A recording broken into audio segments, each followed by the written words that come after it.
started in a minute here.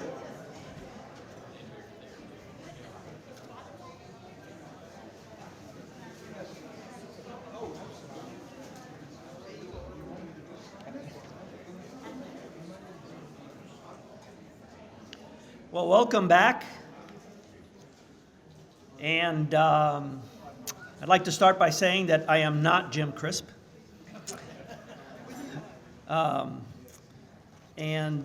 But I am I have been kind of assigned over the last couple of years. I've acquired the role of co-moderator, and I'm happy to do it.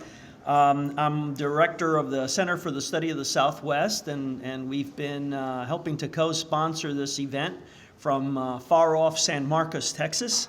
But we think it's a very worthwhile program, and it is a volunteer effort of sorts. All the people on the committee, I'd like to thank them again.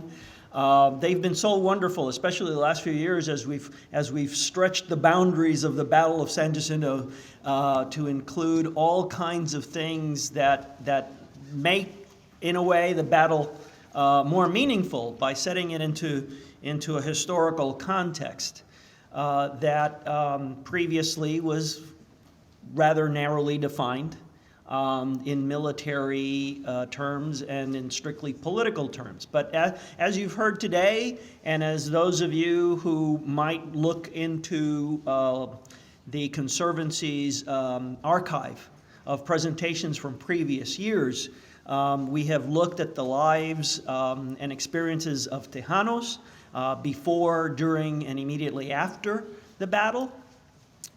We have looked at the indigenous presence in Texas and how it affected outcomes. As you heard earlier today, they continue to affect outcomes in ways that have not previously been explored. So all of the things that we've been doing tell us that there are all kinds of facets to the history of the Mexican Revolutionary and Republic era Texas that we are still exploring as we get beyond I'll just use the traditional term, the great men approach to that history. Not that we shouldn't continue to pay attention to them, it's just that there are very many more participants in the events. It is such a rich history that I think our predecessors, and to a degree ourselves, but hopefully not our children and grandchildren, have not been exposed to the richness of the history of that period. And I hope that's something that this symposium contributes to. My first introduction today, Jeff Dunn, who's going to talk about Emily West at the Battle of San Jacinto. Somebody asked me this morning to provide a translation for the Texans here, so San Jacinto.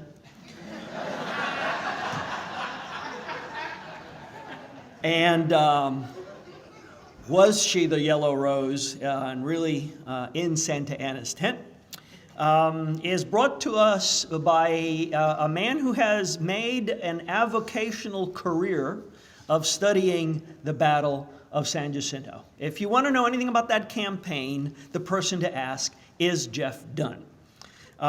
He's covered many bets in his education, actually. A BA in economics from A&M, an MA in public affairs from UT, and a School of Public Affairs, and then a JD from SMU. So he's got friends in many parts of Texas.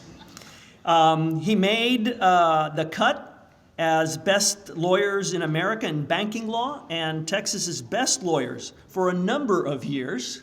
That's an impressive achievement because there's a fairly deep lawyerly community in the Lone Star State.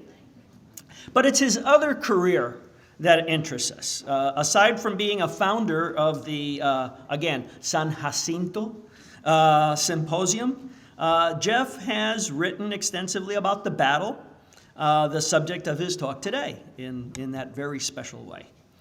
His commitment to Revolutionary-era Texas history includes authoring some of the Texas State historical markers on the road between Gonzales and San Jacinto. He has written a couple, and if you get a chance to read the article on Emily West in the Handbook of Texas Online, it is just a, no. Well, I'm sorry, the Yellow Rose article. The Yellow Rose article. Not the Emily was, but he corrects the Emily West article.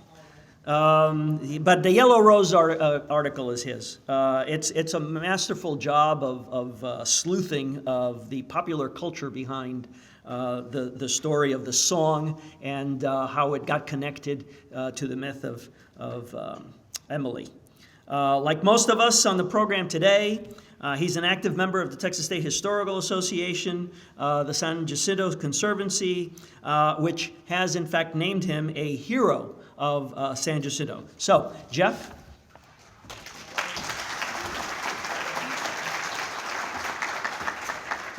Thank you, Frank. Also like to thank the volunteers of the San Jacinto Battleground Conservancy. In addition to holding the symposium every year, the Conservancy does a magnificent job in trying to help preserve the battlefield, the integrity of the battlefield. It's a very important objective, and those of you who are interested in those kinds of things, I encourage you to look at the website and consider joining and participating in that effort. As Frank mentioned, my talk today is focusing on the Battle of San Jacinto, and in particular, a story about the battle that is widely circulated in popular media today. And this story is about what really may have affected the outcome of the battle. Could it have been that the story of Santa Anna being distracted by a mulatto girl named Emily, who was in Santa Anna's tent precisely at the moment the Texans attacked the Mexican camp? Now, the term mulatto was a word used in the 19th century to denote a person who had one white parent, one black parent, or a mixture of that. But getting back to the story itself, what difference does it make, and what is really the significance of this? And I can sum that up in the words of Bob Tutt, the former Texana columnist of the Houston Chronicle, who said that this story was arguably the juiciest story in Texas history. So from there, let's take an overview of the Battle of San Jacinto. And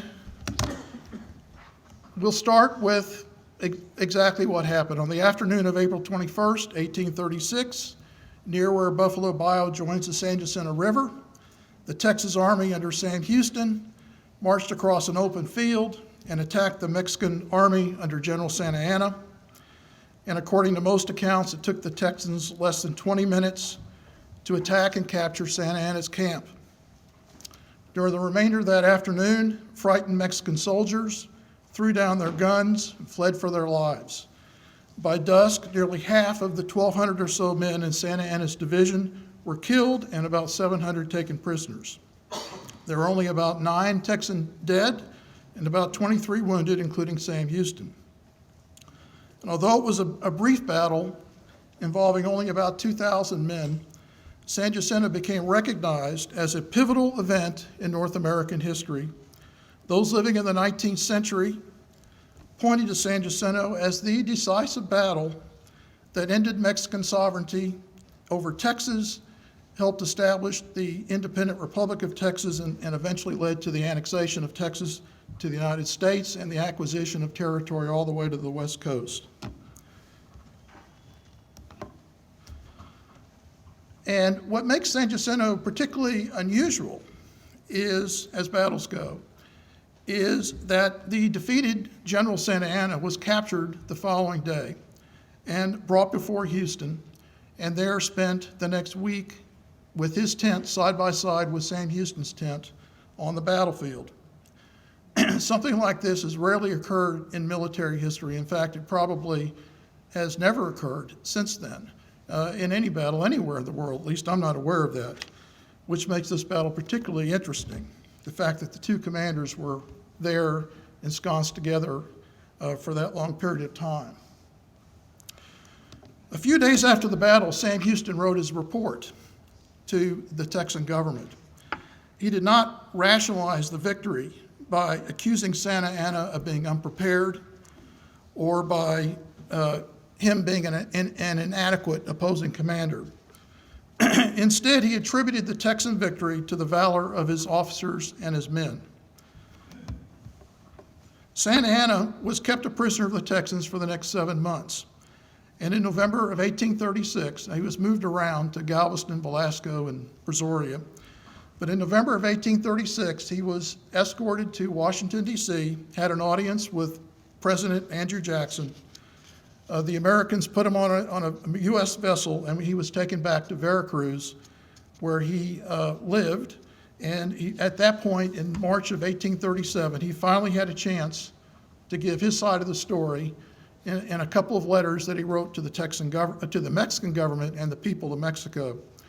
In those letters, he did not take responsibility for his defeat or excuse it on grounds of Texan valor. Instead, he said the loss was a result of the insubordination of his officers. If they had only followed his orders, he said, the battle would have turned out differently. But Santa Anna did admit that he was sleeping deeply when the battle started, because he was not expecting the Texans to attack his camp that afternoon. In his words, the evil had been done by the time he realized what was happening, and it was too late for his orders to have any effect in rallying his men. So, was there another explanation for the outcome of this battle that neither Sam Houston, or that both Sam Houston and Santa Anna may have had knowledge of, but never disclosed publicly? Now we get into Emily. Well, to get to the bottom of this, we have to start with the source of this remarkable story. And for this, we have to go to the Newberry Library in Chicago. The Newberry holds some of the unpublished papers of William Bollard. Bollard was an Englishman who at age 35 came to Galveston in 1842, 6 years after the battle. Between 1842 and 1844, Bollard lived and traveled in the populated portions of Texas, taking extensive notes of the people he met, the places he visited, and the culture and social life of Texas. The Bollard papers at the Newberry include his Texas journals and diaries, as well as 2 unpublished essays, one entitled Texas in 1842, and the other entitled A Personal Narrative of a Residence and Travels in Texas. When Bollard returned to England in 1844, he began publishing articles about Texas, including such topics as Texas geography, botany, hunting, Indians, natural history, and political history, and he sometimes commented on the Battle of San Jacinto. But he never published anything concerning the story of Emily's sojourn in Santa Anna's tent. But we know he heard about it because the source of the story comes from a passage in the unpublished essay entitled Texas in 1842, where Bollard narrates a trip that he took from Galveston to Houston by steamboat. And he wrote, on the 6th of July, I left Galveston for part of eastern Texas. Steaming across the bay in a few hours, having passed the battlefield of San Jacinto, I arrived at Houston. Much has been written in relation to the celebrated battle in which the flower of the Mexican army perished, and when Santa Anna was made prisoner. But I beg to introduce the following, as given to me by an officer who was engaged in it, given in his own words. And here he quotes, the Battle of San Jacinto was probably lost to the Mexicans owing to the influence of a mulatto girl, Emily, belonging to Colonel Morgan, who was closeted in the tent with General Santa Anna at the time the cry was made, the enemy, they come, and detained Santa Anna so long that order could not be restored readily again. Now, if you look carefully at this transcript, which I have on the screen, off to the left is the word private underlined 3 times.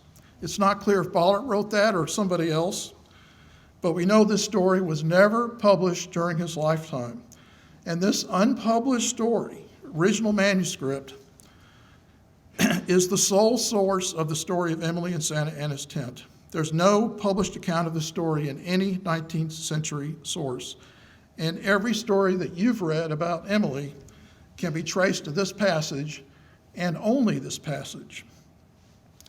Now, Ballard died in 1876, and his Texas journals, together with the 2 unpublished essays and other materials, were placed at auction in London in 1902.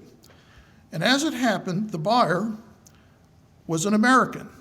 His name was Edward Eyre. He was a philanthropist, and he made a fortune selling lumber to American railroads in the 19th century. And he decided to spend his money on collecting books and manuscripts, not unlike some of us today. And fortunately for us, his collecting interest was the American West and Indians. But fortunately for us, he took an interest in Ballard's papers and was a high bidder. And in 1911, he donated most of his collections, including the Ballard papers, to the Newberry Library. And it took about 20 years after that before Texas historians began to notice this treasure trove of material about the Republic of Texas. The first to use the collection was Joseph Schmitz, who was a brother in the Catholic Society of Mary and who taught history for many years at St. Mary's University in San Antonio. His book, entitled Thus They Lived, Daily Life in the Republic of Texas, was published in 1936 and was the first to use Ballard's papers extensively. A similar book, published by William Ransom Hogan in 1946, also used Ballard papers extensively. But neither Schmitz nor Hogan nor anyone else who reviewed the papers either noticed the story about Emily or they saw it but intentionally decided not to publish it or quote it. But there was one historian who could not resist it. His name was Joe Franz, a very well-known history professor at the University of Texas. And he noticed this while writing his PhD dissertation on Gale Borden, the inventor of condensed milk, in the 1940s. He went to the Newberry Library, he saw the story, and even though it really had nothing to do with Gale Borden, he nonetheless inserted it in his thesis as a footnote, as a commentary to when Borden happened to have met James Morgan. And in this footnote, it was retained in the book that was published in 1951, and he wrote, "Morgan's mulatto girl, Emily, is supposed to have been in Santa Anna's tent when the Texans attacked and have detained the general so long that he emerged from his tent too late to restore order." So we see for the first time the incident is published, 1951, and frankly it gains very little notice. He wanted to edit the Ballard papers. France was so enthralled with it. But the University of Oklahoma professor Gene Holland beat him out. Holland spent several years trying to decipher and organize Ballard's papers, and finally published William Ballard's Texas in 1956, which is still regarded today as one of the great classics of Texas history. Holland also saw the story about Emily, but he too relegated it to a footnote. But that was enough to finally gain the attention of amateur historians. Through the efforts of Texas A&M publicist Henderson Shuffler and folklore musician John Lomax Jr., they convinced Dallas Morning News Texana columnist Frank X. Tolbert that the story of Emily of the Battle, according to Shuffler, may have actually was worthy of being included in the history of the battle, and that this unsung heroine of the battle, as Shuffler referred to her, may have actually been sung about after all in the form of the Yellow Rose of Texas, which coincidentally was a song that was very popular in the 1950s. We know now that the story really did not inspire that song, and for details, I'll refer you to the Handbook of Texas article that Frank mentioned that Jim Lutzwaller and I co-wrote. But nonetheless, this connection between Emily and the Yellow Rose has been so ingrained that she's now become part and parcel of the story, and we'll probably never be able to separate out the two. When Tolbert made this connection in his book in 1961, entitled An Informal History of Texas, this legend was now born out of Ballard's anecdote. And at this point, our story takes off in two trajectories.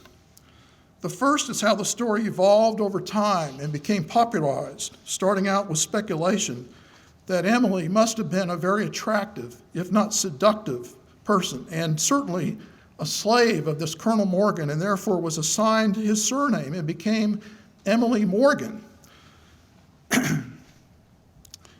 But the notoriety of this Emily Morgan was exhibited in a number of ways. One was the hotel in San Antonio across the street from the Alamo became the Emily Morgan Hotel, even though she never came anywhere near San Antonio during her lifetime. An English teacher at Sam Houston State, Martha Ann Turner, attempted to create a scholarly link between Emily and the song in her book published in 1976, and she attributed the lack of any mention of the story in our Texas history books to male chauvinism, a term that was used by the feminist movement in the 1970s. She said that male historians just couldn't fathom that the real hero of San Jacinto was not Sam Houston, but this mulatto girl, Emily, that no one really talks about. We also see the story illustrated in novels. Several novels have been written. A cartoon book has been written about her. There's a statue in Houston to Emily Morgan. And my friend Jim Lutzwaller even put together and created and distributed a gag postcard, a spoof on Harry McCardle's painting of the Battle of San Jacinto, where he focuses on the battle and commissioned an artist to paint a bewildered-looking woman peering out the tent in the middle of the battle. But the coup de grace was last year when Texas Rising was produced. And we see that the screenwriters decided that Emily was the centerpiece of the entire San Jacinto campaign, and that the rivalry between Sam Houston and Santa Anna was over her affection. So you could write an entire thesis on how this story's been interpreted and maligned. But for this symposium, I want to focus on the second trajectory that took place after Tolbert's book came out in 1961. And that is that the story became a throwdown challenge to researchers on the Battle of San Jacinto. Was this story true? Could it be true? Was there any evidence to corroborate the story? Well, to answer this question, there are three individuals mentioned in the story. There's a Colonel Morgan, there's an Emily, and then there's Santa Anna. So first we'll look at Morgan. There was one Colonel Morgan in the Texas Revolution, and his name was James Morgan. That's pretty clear. Morgan was an interesting and well-educated man. He was born in Philadelphia. He spent his early years in North Carolina.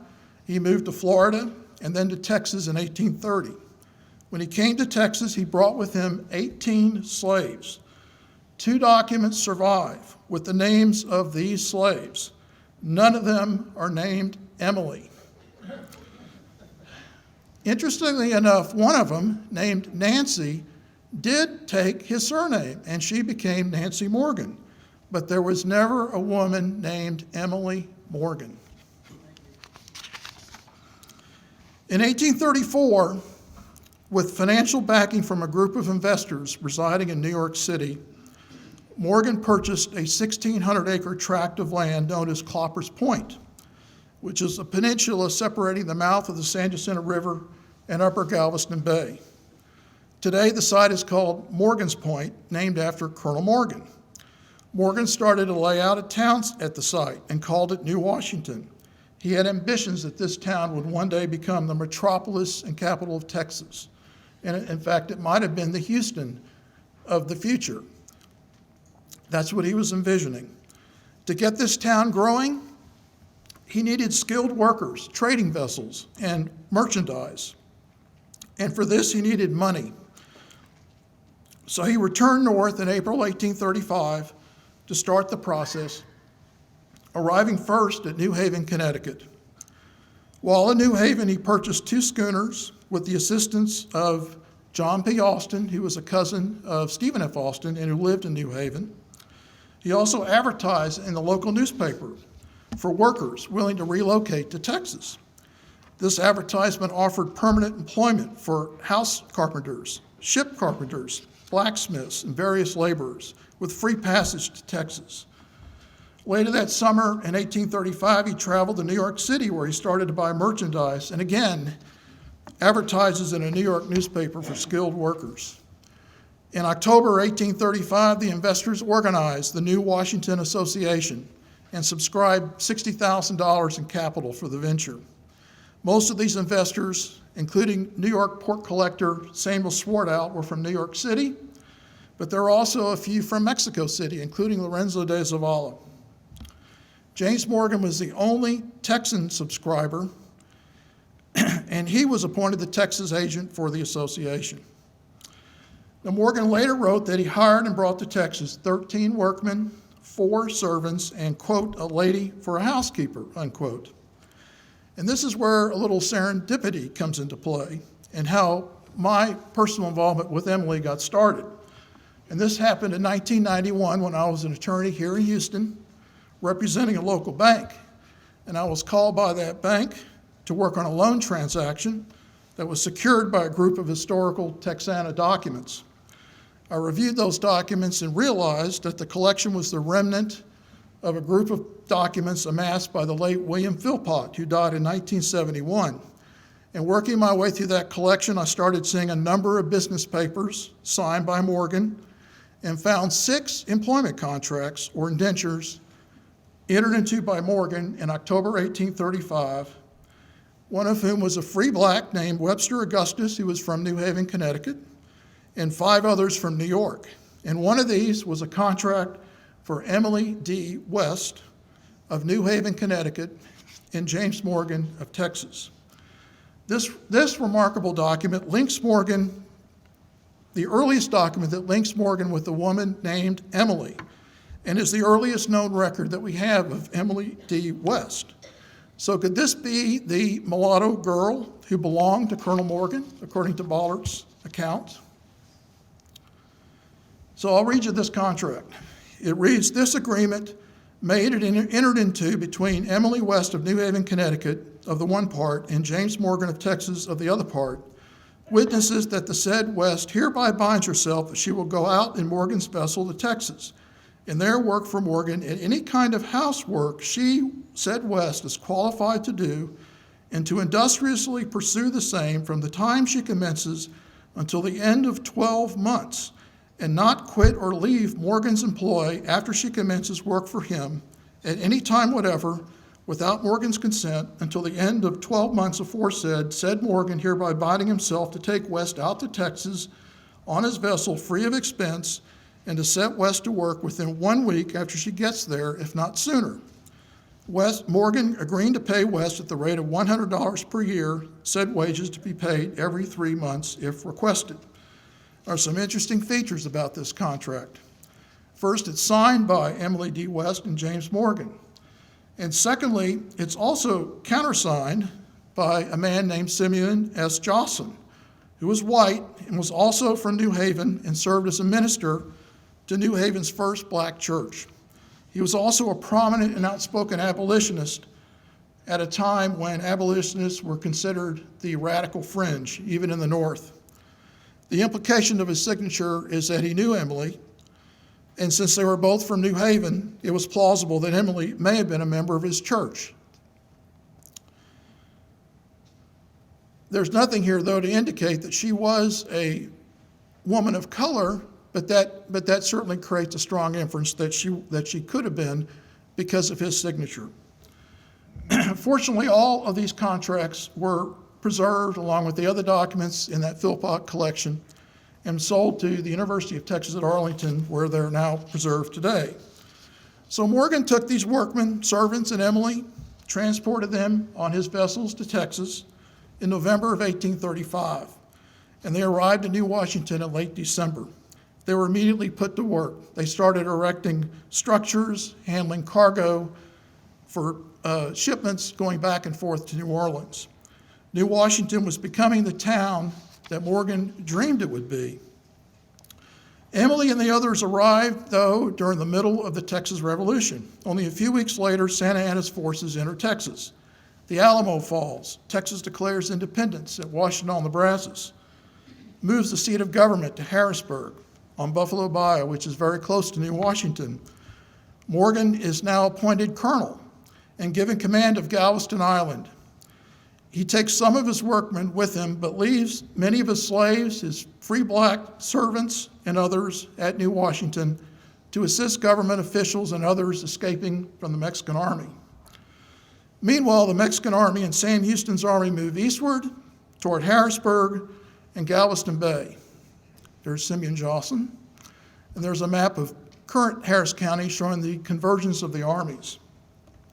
Santa Anna's men occupied New Washington April 17th through 20th, and according to Dr. George Patrick, who managed to escape just as the Mexican cavalry arrived, the Mexicans, in his word, captured all the servants and other individuals who happened to be there at the time. Santa Anna burned New Washington on April 20th, marched toward Lynch's Ferry, where he encountered Houston's army and the Battle of San Jacinto. One of Morgan's servants from New Haven was a free black named George Cooper. He was only 13 years old in 1836, but he later recalled that he was one of those captured at New Washington, and that he was taken by the Mexicans to San Jacinto, where he experienced the battle behind Mexican lines and survived it and was told to go home after the battle was over. So was Emily there too? Well, I mentioned previously that Santa Anna, when he returned to Mexico and wrote about the battle, admitted he was sleeping when the battle commenced. But where was he sleeping? He said in his accounts that he was sleeping under the shade of some trees, implying perhaps that he was sleeping out in the open. The few other surviving accounts of his officers, some of whom were very critical of him, did not dispute that statement, but they also didn't say that they saw him sleeping. They may have been in another part of the camp. But one interesting revelation is found in a statement made by a corporal. His name was Juan Reyes in 1836. He said that on the morning of April 21st at 10 a.m., Santa Anna, with 2 detachments of cavalry and aides mounted on horses, left the Mexican camp to explore the Texan camp. They returned at 2 p.m., and Santa Anna then commanded the horses to be unsaddled and watered. He then says Santa Anna retired to his choza to rest. And according to Frank, that means a hut or a tent. So we now have a reference now to him retiring to a tent. After the battle then commenced, in Reyes' words, 1 hour later, he personally saw Santa Anna screaming for a horse, but could not obtain one because of the noise, and therefore tried at first to escape on foot. So we have at least one eyewitness account, this corporal's account, perhaps the only eyewitness account, other than Santa Anna himself, of a Mexican soldier who saw Santa Anna retire to his tent at least an hour before the battle commenced. But there's no mention here of a woman in the tent or any woman at all behind Mexican lines. But we do have evidence from another document that Emily really was at San Jacinto, or certainly could have been. And recall that Emily's contract was for 12 months. And that year ended in December of 1836. And many of these other contracts also were for 1 year. And many of those workmen and laborers who brought down from New York and New Haven decided that they wanted to stay in Texas, and they did. Of course, if you were white male, which is most of the workmen were, you were entitled to land and certain privileges. If you were a free black, you were in a special social class that did not give you those privileges. Some of the free blacks that he brought down actually did stay in Texas, including George Cooper, who I mentioned. But Emily, we know, wanted to go home. And in 1837, with both New Washington and Harrisburg destroyed as a result of the San Jacinto campaign, another real estate venture pops up in the neighborhood, a new town called Houston, named for the hero of San Jacinto. And the founders of the town, the famous Allen brothers, convinced the Texan government that they needed to move the seat of government, the new capital, to this town of Houston, which they did in early 1837. Emily, therefore, went to the town of Houston, engaged a lawyer, Isaac Moreland, to help her get a passport to leave Texas. Moreland had been an artillery officer in the Texas Army, served at San Jacinto, and became acquainted with Emily at that time, so he said. He agreed to help her by writing a letter for her to present to the Texas Secretary of State, Robert Arion. This remarkable letter was handed to Moreland and preserved in the Department of State's passport records, where it can be found today in the Texas State Archives. I got a picture of it on the screen, and here's what it says. Capital, Thursday morning, to the Honorable Dr. Arion. The bearer of this, Emily D. West, has been since my first acquaintance with her in April of '36, a free woman. She emigrated to this country with Colonel James Morgan from the state of New York in September of '35 and is now anxious to return and wishes a passport. I believe myself that she is entitled to one and has requested me to give her this note to you, your obedient servant, I.N. Moreland. And in the bottom, there's a kind of a P.S. which says, her free papers were lost at San Jacinto, as I am informed and believe, in April of '36. So this document confirms that a woman named Emily D. West did exist, was associated with Colonel Morgan. She was a free woman, consistent with being a mulatto, and she was at San Jacinto. And these facts are verified by an Army officer who was at the battle, who said he first became acquainted with her at that time. But unfortunately, it doesn't say she was in Santa Anna's tent. And furthermore, this is the last record we have on Emily D. West. From here, she vanishes from the known historical records. There's no record indicating whether the passport was issued or denied. And that's not uncommon because the passport records are fairly, there are some gaps in those records in the state archives. We have no census records about Emily D. West, no city directory listings, ship manifest, or any record of her leaving Texas, as far as I know through my research, although I suspect she did leave Texas at some point. There's one other clue involving this remarkable story that is worth mentioning. In the 1990s, Jim Lutzwaller, while a graduate student at North Carolina State under Jim Crisp, went to the Newberry Library and examined the original papers himself. And he discovered that the story of Emily was originally inserted in Bollart's essay entitled Personal Narrative of His Residence and Travels in Texas. Remember, there were 2 unpublished essays in the Bollart papers.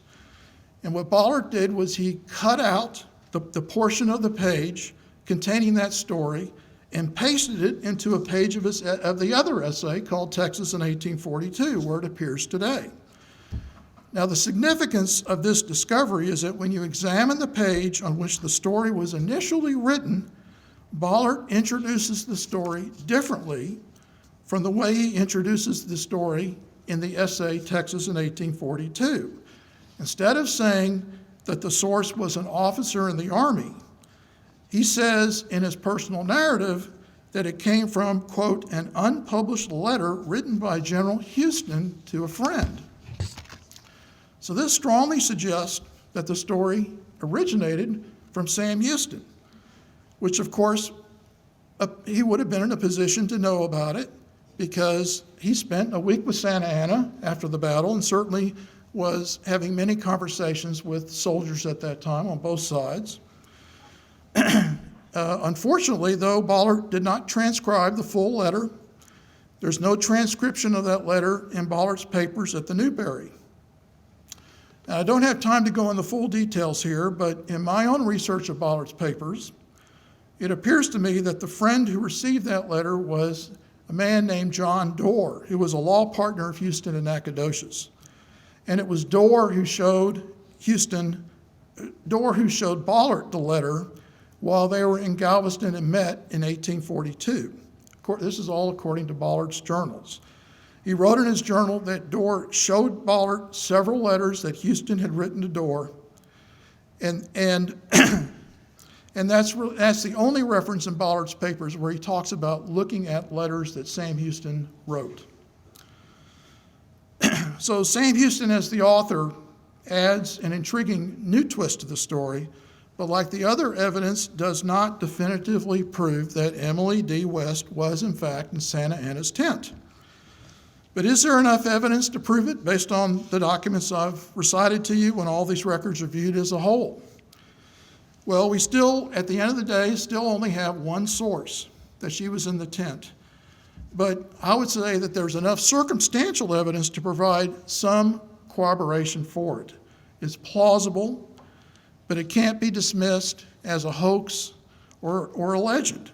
We know that Morgan hired a free woman named Emily D. West in New York City, that she came to Texas with these workmen in the fall of 1835. We know that Santa Anna captured several of Morgan's servants at New Washington, and Emily's passport request indicates that she was at the battle.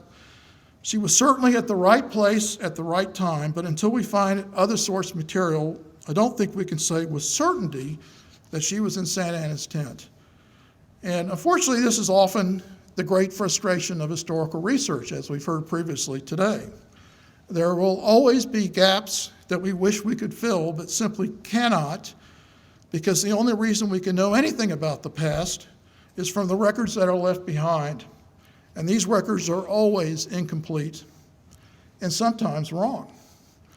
But the absence of definitive proof should not detract Emily and Emily's historical importance. It is a story that matters. It's a story that resonates. And after all, the fact that we have been discussing Emily and her probable role in this remarkable battle and the outcome of the battle over the past 60 years is itself now part of the story of the Battle of San Jacinto. Thank you very much.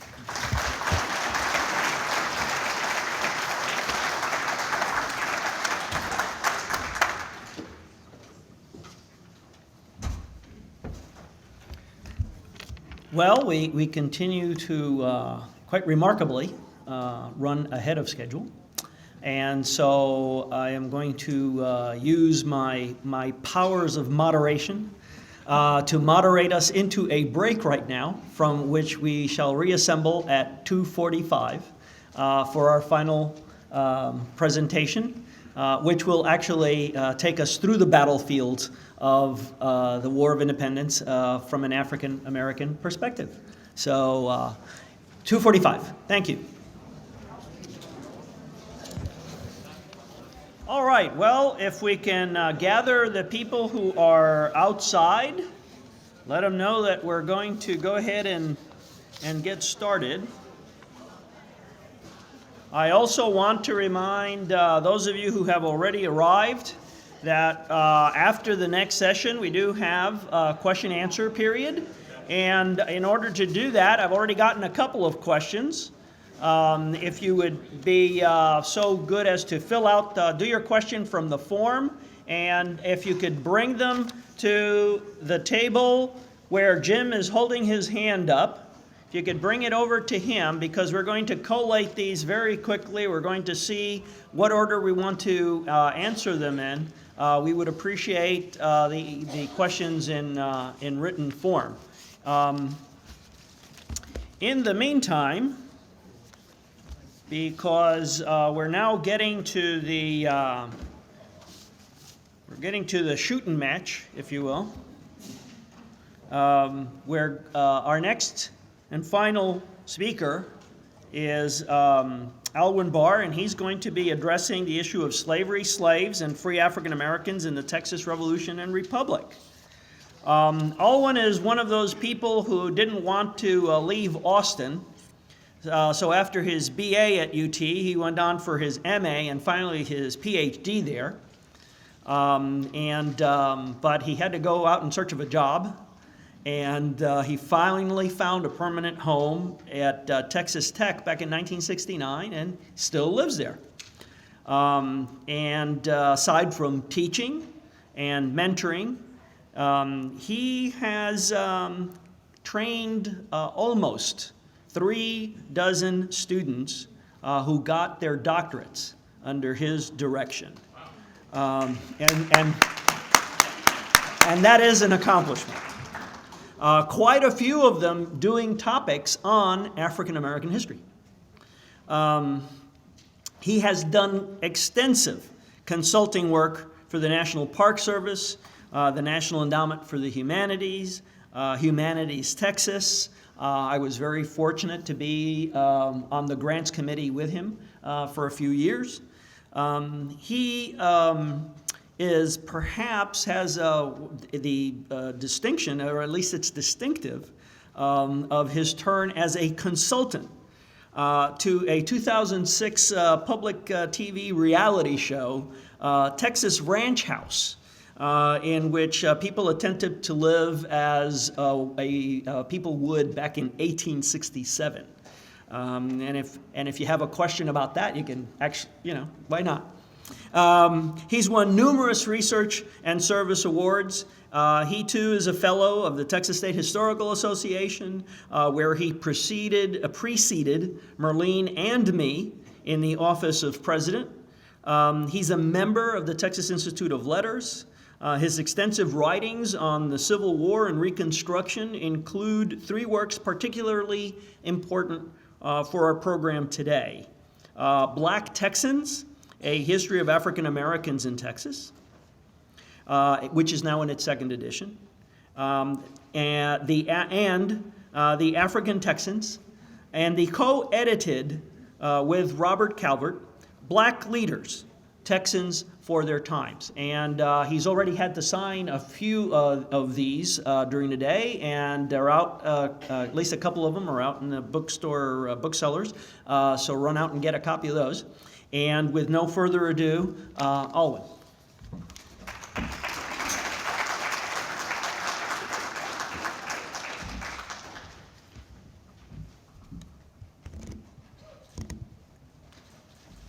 Well, the previous speakers, who've all done an excellent job, have gotten us up to the Texas Revolution and introduced us to 2 figures who certainly played a role of some sort in the Texas Revolution.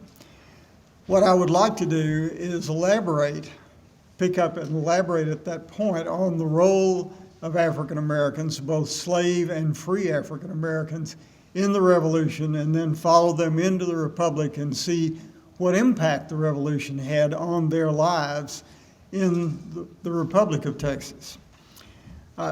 As Andrew mentioned earlier, Andrew Torgett, there were about 5,000 slaves in Texas by 1836, and he's given you a pretty good background of their arrival.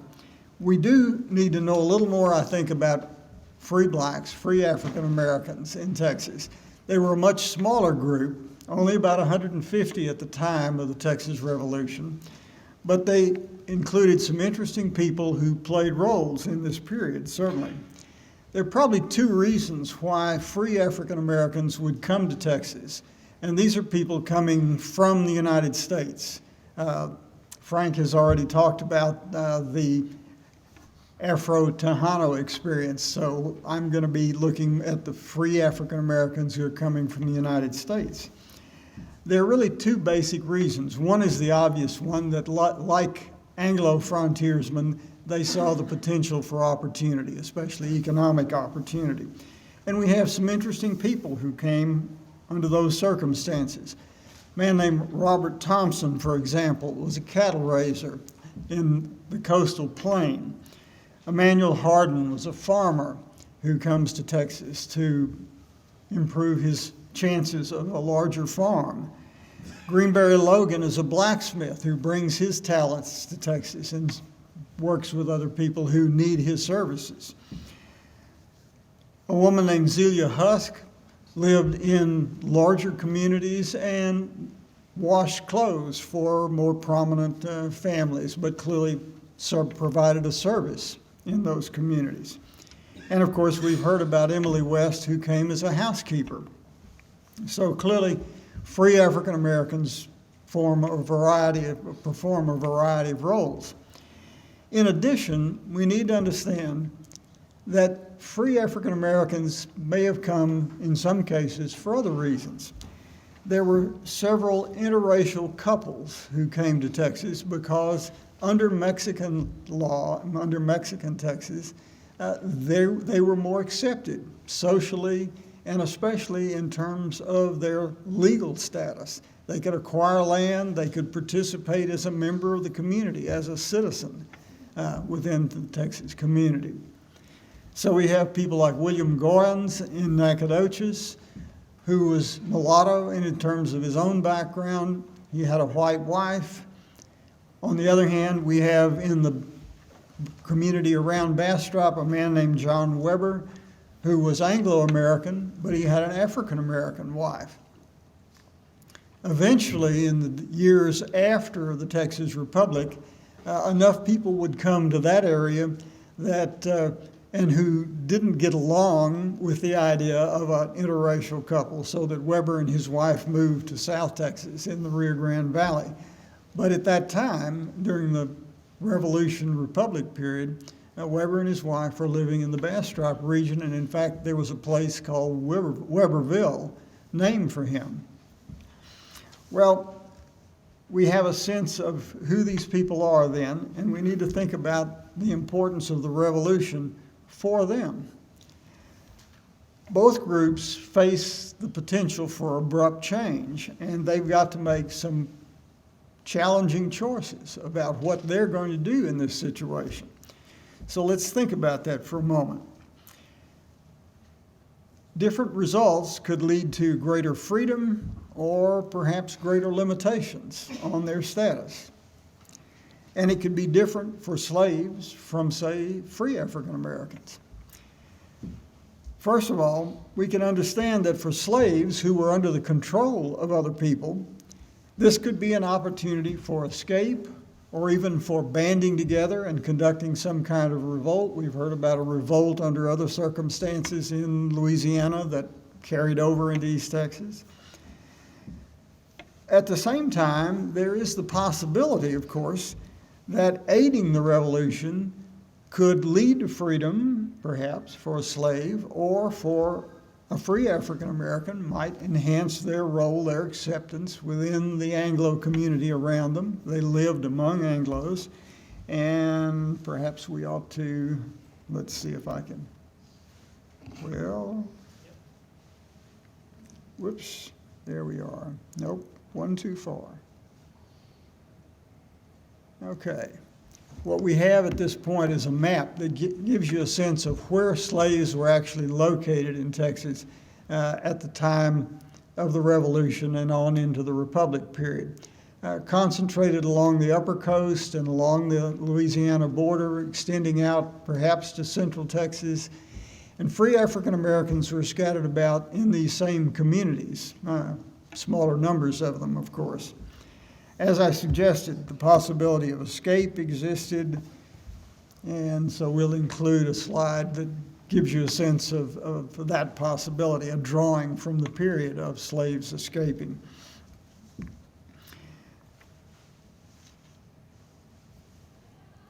In the fall of 1835, Anglo-Texans believed that they had discovered a plot for a revolt as the crisis of revolution, the chaos of revolution begins to develop around them, the beginning of the fighting in 1835. In the lower Brazos River area, they believed that a plot had developed.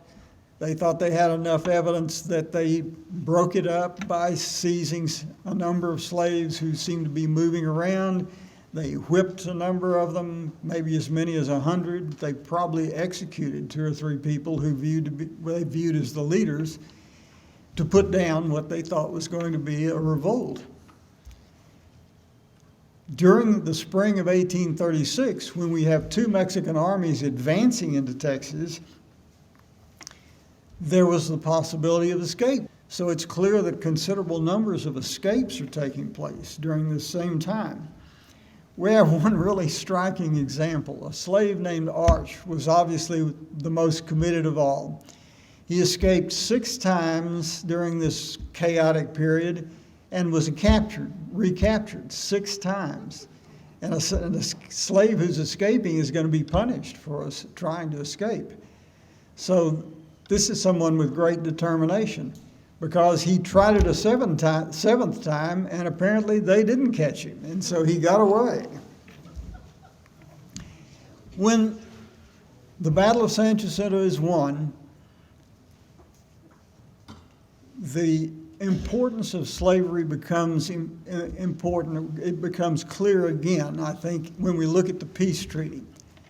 Santa Anna was a prisoner. He was forced to sign a peace treaty. And among the clauses in that treaty was a clause that said any slaves with the Mexican army are to be returned to the Texans. So clearly they thought that a significant number had escaped. Well, the results were kind of mixed. General Fiesole probably made some effort to return slaves. General Urrea refused entirely to return any slaves with his troops. But the importance is that they would include a clause in the peace treaty to try to get slaves back. On the other hand, we have other examples of what slaves might be doing during this period.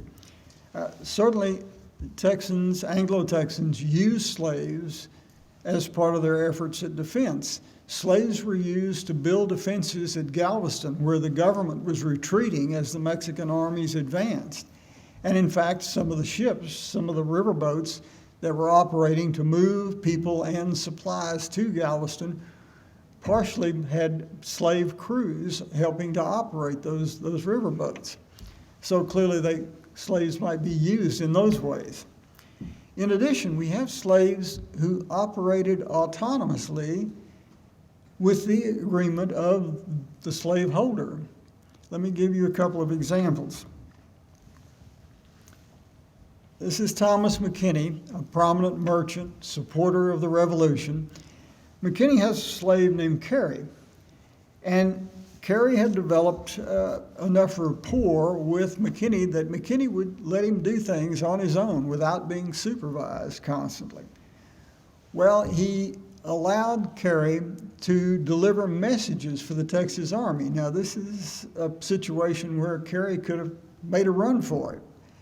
But they had enough of a relationship that Carey was hopeful of being given greater opportunity perhaps later. And so he does this on his own, autonomously, without being constantly supervised. Another slave who was fit into a similar kind of situation was Peter, a slave for Wiley Martin, another supporter of the Revolution. Martin had allowed Peter to move supplies for him in peacetime in a wagon on his own without any supervision. And so when the war develops, the revolution develops, he allows Peter to move supplies to the Texas Army without any supervision. And Peter apparently had the same hope that there were better things for him if he did the job. And so he, in fact, moved supplies for the Texas Army. Well, it turned out well for both men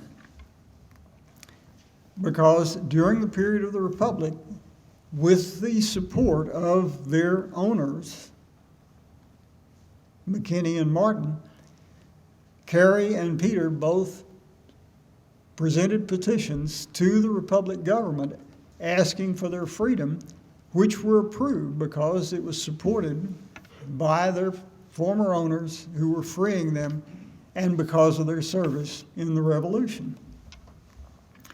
There were some other slaves who actually served in the Army for brief periods of time. When the Texans captured San Antonio, a slave named Thomas Stevens was part of the Army that fought for and captured San Antonio. In addition to Joe, who served at the Alamo, in the way that we are aware from the new book, we have two slaves named Mark Smith and James Robertson who were with the Army at San Jacinto. Smith apparently had participated in the fighting. Robertson, on the other hand, was left with the supplies along with a small group who were protecting the Texan camp and their supply base behind the lines. What about free African Americans? Well, let me shift to a map that gives us a sense of the areas where the fighting was actually taking place. We have several free African Americans who played roles in the military campaigns. Samuel McCullough joined the small Texan force that captured Goliad in the fall of 1835. McCullough was wounded and probably ranks as the first Texan wounded in the fighting of the Texas Revolution. Greenberry Logan, who I mentioned earlier, is a blacksmith who had come to Texas as a free man, joined the army that captured San Antonio. And Logan, like McCullough, was wounded in the fighting. Both men were partially disabled by their wounds, and it was harder, obviously, for a blacksmith to operate as a wounded man, as a former wounded man from the military. We have another intriguing figure. This is a drawing of Peter Martin. Peter Martin was one of the U.S. volunteers who came from the United States to join in the Revolution. And as you are probably aware, there were a number of U.S. volunteers, including at least this one free black man, Peter Allen, who were with Fannin at Goliad, captured, and under orders from Santa Anna were executed there. What makes Allen an intriguing figure is that he appears to have been the son of Richard Allen, who was the founder in Philadelphia of the African Methodist Episcopal Church, one of the two significant branches of the Methodist Church for African Americans. A fascinating connection there. There were other African Americans who joined in the military service. At San Jacinto, there was a man who went by a nickname, which he earned, obviously. He was called Dick the Drummer. He provided part of the marching music for Houston's army when they launched their attack on the Mexican army. And we have William Goins, who I mentioned earlier. This is an artist's rendition of Goins, who was mulatto himself and a free man. Goins lived in Nacogdoches, farther removed from where the fighting took place, but he provided an important contribution.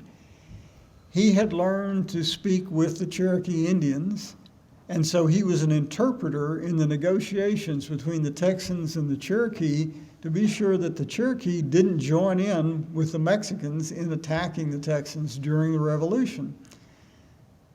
Obviously, that was important to protecting their rear, so to speak, if you think about where the Cherokee were behind the Texans in East Texas.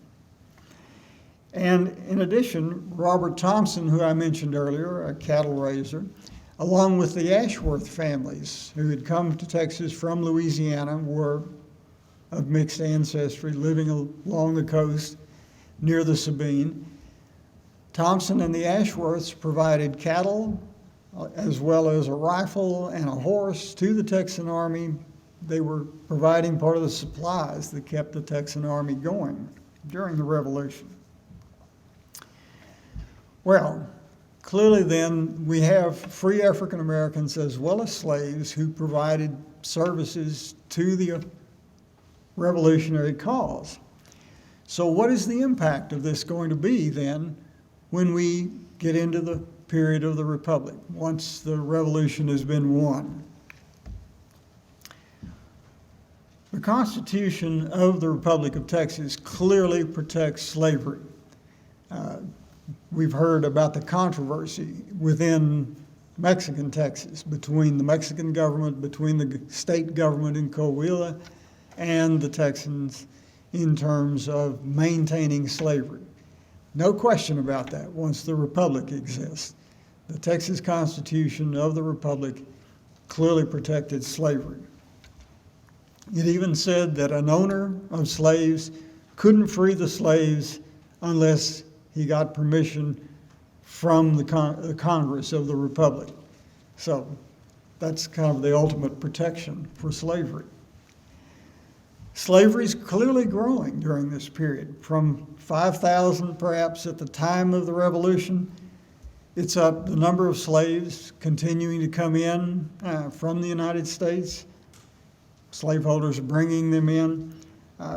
Totals 12,000 by 1840, and it's up to over 27,000 by the end of the Republic in 1845. One of the things we do need to think about is how they got to Texas. You've already seen this slide. Andrew Target and I had the same idea. It's a slide of slaves being brought to Texas. Some of them were not brought in larger groups, but certainly for those who came in any numbers at all, whether it was with a slaveholder or with a slave trader who bought and sold slaves, they usually, as you can tell from these men, were either roped or chained together so that they wouldn't run away. So here we have people walking. Now, if you're walking from Louisiana, that's not quite so far, but if you want to think about it, even walking from Louisiana to Texas is a pretty good distance. If you're walking from Mississippi or Alabama and you've got to cross those states and then cross Louisiana to get to Texas, you've walked a pretty good distance. In addition, others were being brought by ship. And here we have a picture of slaves being placed below decks on a slave ship. For the same reason that slaves would be roped or chained together while they were walking to Texas, you're going to put slaves below decks so that there's no chance for them to try to jump overboard and swim to shore or swim to some other ship or some island somewhere. You want to have control over them. There had been revolts on slave ships where the slaves revolted and tried to take over the ship. And so clearly there are a variety of reasons for keeping them below the decks. But that can be a very limited kind of situation. Also, we need to know that as these slaves came, whether they were on ships or walking, many of them had been separated from at least some family members. Grown children separated from older parents, brothers from sisters. Families got broken up in many cases as people were moved and sold westward or taken westward into Texas. We also need to understand that there's some diversity, and this leads me to the opportunity to talk about slave ships a little more. There were a number of smuggling voyages into Texas, some of them before the Revolution, some of them after the Revolution. At least a dozen ships smuggled slaves into Texas. Both the Mexican government and the United States government had already passed laws against importing additional slaves from somewhere else. These were ships that were smuggling African slaves who had been brought to Cuba and then transferred from there onto smaller ships to be brought into Texas. And the ships ranged in size. Some were small, only carrying, say, 50 slaves. Others were larger, carrying as many as 200. Collectively, they may have brought 1,000 slaves into Texas. So we have some slaves coming from the United States whose families had already been in the Americas. We have others being smuggled in from Cuba who were of African background immediately, who had been brought from Africa to Cuba and then smuggled on into Texas. And I want to take a moment to show you a diagram of a slave ship. Now, this is a larger ship than the ones that operated in the Gulf of Mexico. But it tells you something about the space that's being allotted. There was just enough room for slaves to lie down side by side because they're being carried on these ships for several days and nights and kept below the decks as they went through this process. And so you get a feel for what it was like, I think, to be a slave being smuggled into Texas. We know why they were being brought. They were being brought primarily to raise cotton. Professor Target's convinced us of that, I think, very clearly in his talk. What we need to understand, I think, is that while that was the primary purpose, and that's what most of them did, that there was diversity, not only the African or American backgrounds of slaves, but also what they did. There were other slaves, besides the larger group who were working raising cotton. There were some who were actually used on ranches. They, of course, herded cattle on foot. There was few, if any, slaveholders who were going to give a slave a horse to herd cattle, because that might be the last time they saw the slave or the horse. But obviously there were slaves herding cattle on ranches along the coastal plain in some cases. In addition, we need to recognize that there were skilled slaves scattered among those coming to Texas, people who were carpenters, people who were blacksmiths, women who were cooks or seamstresses, so that the roles of slaves did include a certain amount of diversity. And we also need to recognize that they brought with them their own culture to some extent. Now, what do I mean by that? Well, the fact is that they brought with them their own music. They brought with them folklore. I'm sure some of you, at least as children, read Brer Rabbit stories. Well, the Brer Rabbit stories are slave folklore originally. The rabbit represented the slaves, and the fox and the bear, the big, powerful animals, represented the slaveholders. And you didn't fight them, you tried to outwit them. It may be a hopeful kind of story, but it clearly is slave folklore that tells you something about how they tried to operate, at least, tried to manipulate, perhaps, slaveholders.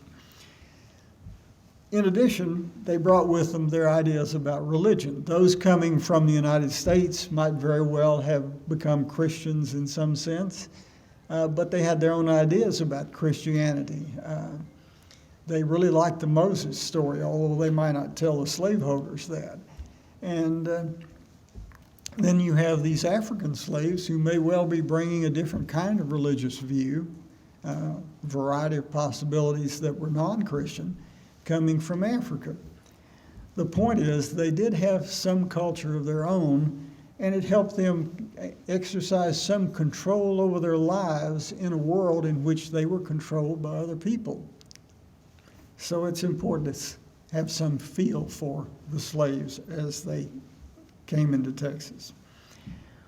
We also need to recognize that among the slaveholders, the Anglo slaveholders, there was some suspicion of some of their fellow citizens, Tejanos and German immigrants, because these people didn't own nearly as many slaves. Many of them didn't own any at all. And there was some worry that maybe these people were sympathetic with the slaves more than they should be, and might even help some of them escape at some point. So we need to recognize that there were those kinds of tensions that existed in society. Actually, there was some variation, especially among the German immigrants. One of the immigrant companies actually set up a plantation called Nassau Plantation in Fayette County, and there were 17 slaves there operating on a plantation owned by Germans. But that was probably more an exception than a standard practice among German immigrants. We also need to think about the status of free African Americans. The Republic of Texas, if you read its constitution, for the most part, sounds a lot like the United States in terms of emphasizing freedom and individual rights. But we also need to recognize that that might not be the view that was taken toward free African Americans. In fact, Anglo slaveholders viewed free African Americans, and you have to think about it in terms of situation, free African Americans were bad role models for slaves. You didn't really want a lot of free African Americans around showing slaves what it would be like to be free. And so that enters into the way that free African Americans were treated in the Texas Constitution of the Republic. First of all, the decision was in the Constitution that free African Americans could remain in Texas only with the approval of the Texas Congress. And Congress did vote that free African Americans who had been in Texas at the time of independence could remain. The assumption, I think, that we can see is if they were there during the revolution and they either supported it or didn't do anything to oppose it, they were okay. So it was all right if they stayed. But in contrast to their status under the Mexican government, they were no longer full-scale citizens. They couldn't vote in elections. They couldn't testify against anybody white in court. They could testify against each other or a slave, but not against any Anglo. And while most of them were able to retain their property, it was kind of unclear exactly what their status was in terms of earning property.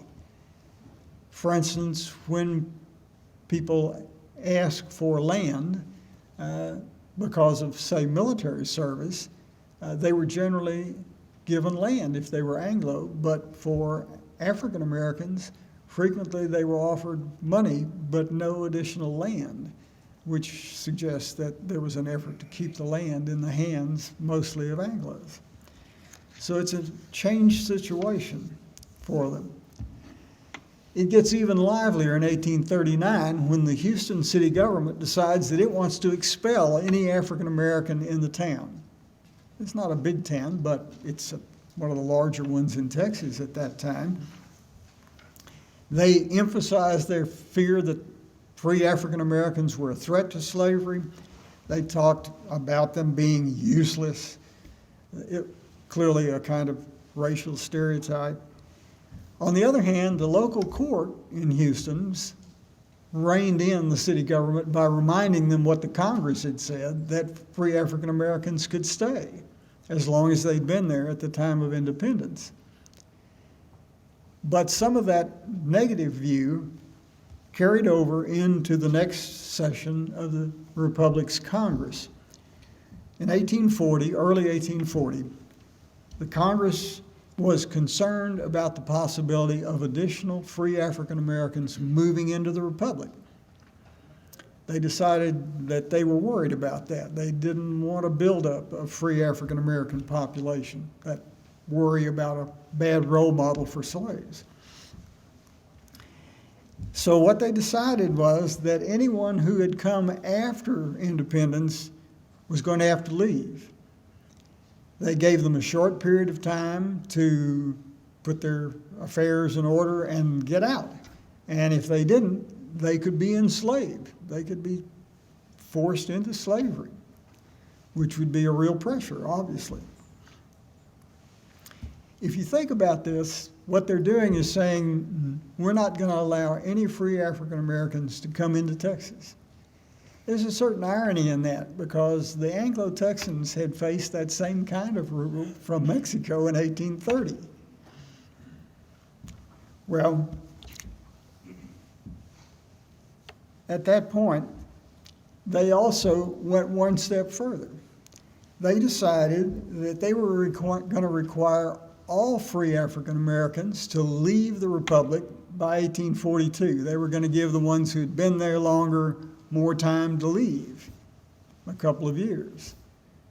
But clearly they were really infused with this idea that free African Americans were a threat to slavery and slavery was important. And so they were going to control the situation big time.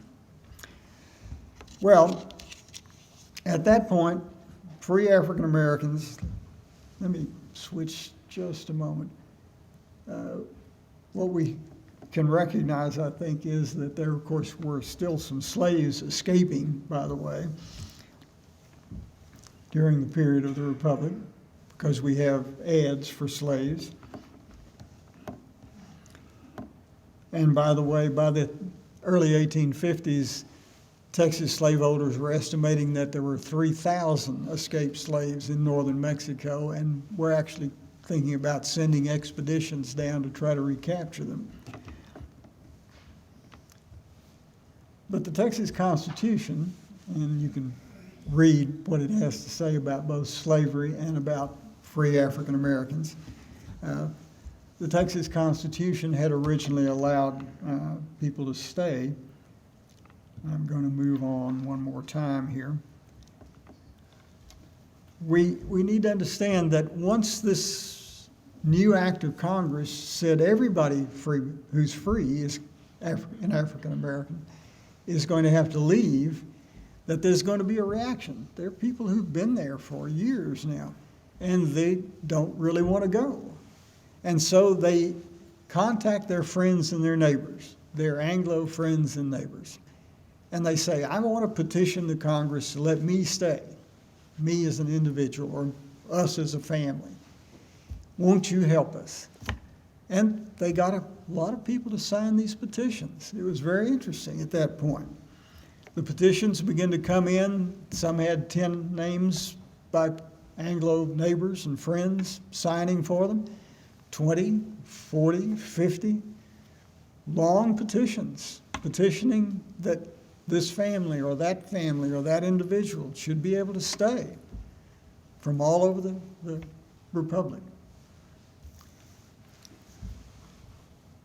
And what we have here is a petition to the Congress, and this petition is from Samuel McCullough. Remember Samuel McCullough, the first man wounded in the Texas Revolution? Well, you're going to kick out Samuel McCullough, the first guy who got shot fighting for you? Obviously, these petitions contain some fairly important names from almost every community across the state. Anglo leaders signed a lot of these petitions. Thomas Rusk, for example.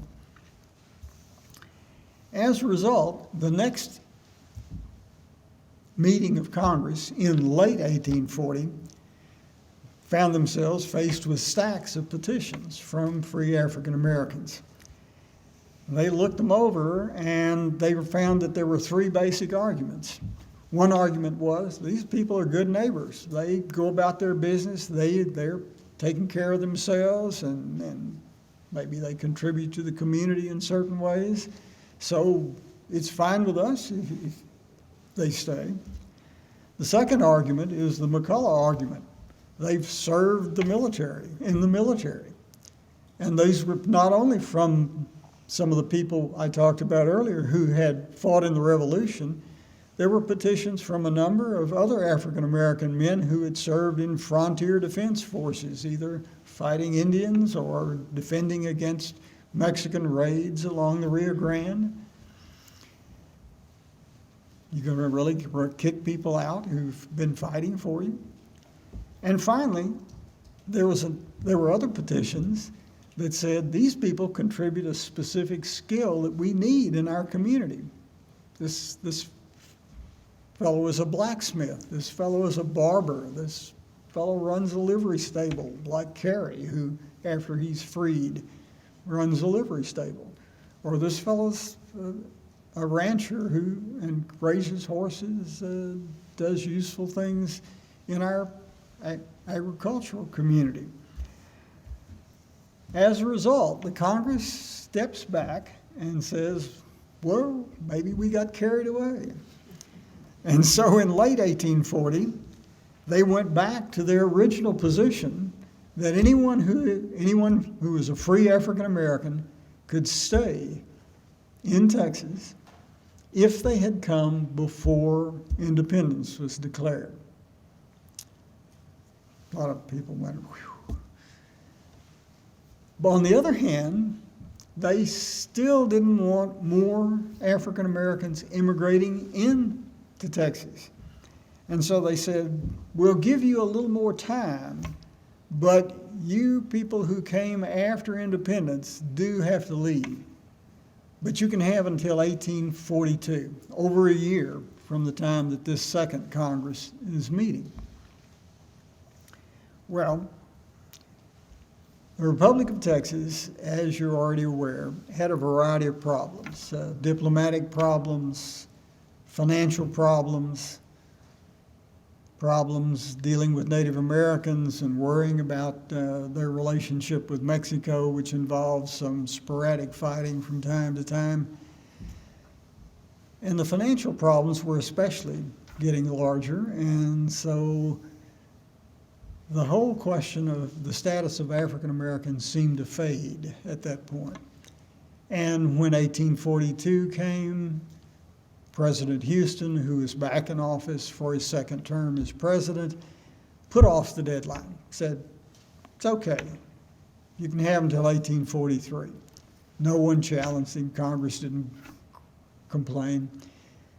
1843 came, and there were still plenty of other real problems to deal with, much more elaborate problems, and so Houston put it off again. And by the time of annexation, everybody had pretty well forgotten that problem because others were so critical and they were so focused on let's get annexed to the United States. So as a result, the new immigrants who had come in, and there were some, if you look at the 1850 census of Texas, there are over 300 free African Americans in what is by that time a state. Clearly, it hadn't been a wave of immigration, and yet it was slowly growing. So what I think we can discern is that fears of some kind of abstract problem with free African Americans as role models, the bad role model idea, had really faded in the face of the reality that they were getting along well with their neighbors and had contributed to the system. We also need to understand how the courts dealt with free African Americans, because there were specific instances where they dealt in interesting ways with free African Americans. First of all, the Texas Supreme Court ruled in 1840 that African American women who were living with an Anglo man as his wife, even though the evidence of a marriage may not be completely clear, that as long as the Anglo man looked upon this person as his wife, that woman would be free. So they probably allowed some additional freedom to happen, to take place. In addition, the courts also accepted the wills of Anglo men who wanted to free their children who had an African American mother, mulatto children. And so, in fact, the courts provided some flexibility, certainly for African American women and children in those kinds of situations.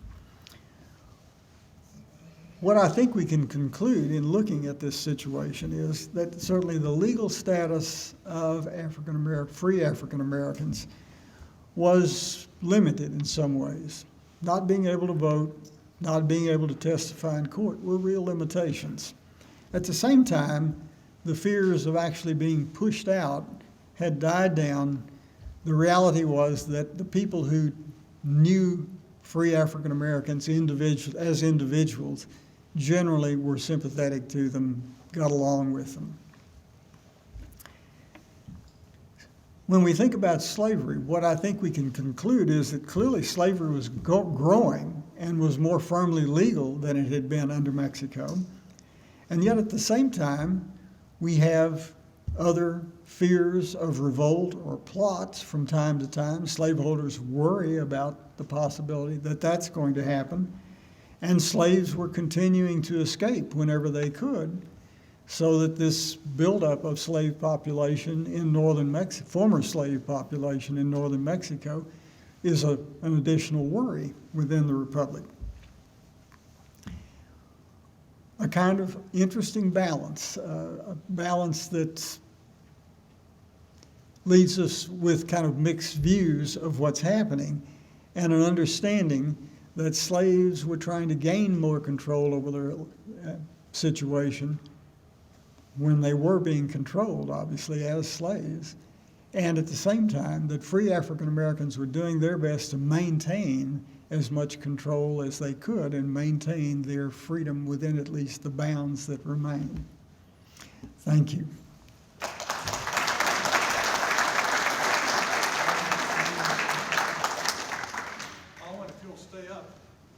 I will. We're going to ask all the speakers to make an attempt to join us on the stand. And are there any additional questions? If there are any other questions, hand them to Frank. It's not, well, if you want to take a picture, I can't stop you, but we're going to do the questions first. We're going to do what our videographer called a do-si-do. And I will do my best not to knock anyone off the stand and ask the participants not to elbow their colleagues off the stand. There are going to be 7 of us in all. And since I don't have eyes in the back of my head, I'm going to see if that's what we have now. The first question is for Frank de la Teja. Is it possible that the sudden disappearance of ancestry records was due to the fear of being associated with being a member of a, quote, lesser or inferior race, rather than for an attempt to establish equality? This was about the time when race became more prevalent for categorizing people, right? Race is contextual. Every society deals with it differently.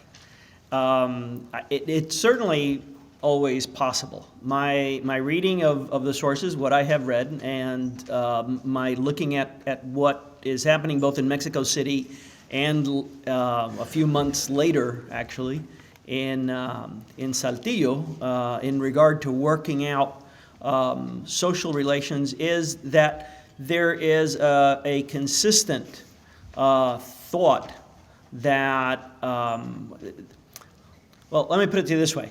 They firmly believe in the principles of the French Revolution, the American Revolution, freedom, equality, liberty, and the politicians who are working out this new order of things see a great contradiction in holding people in bondage and holding indigenous people in an inferior position.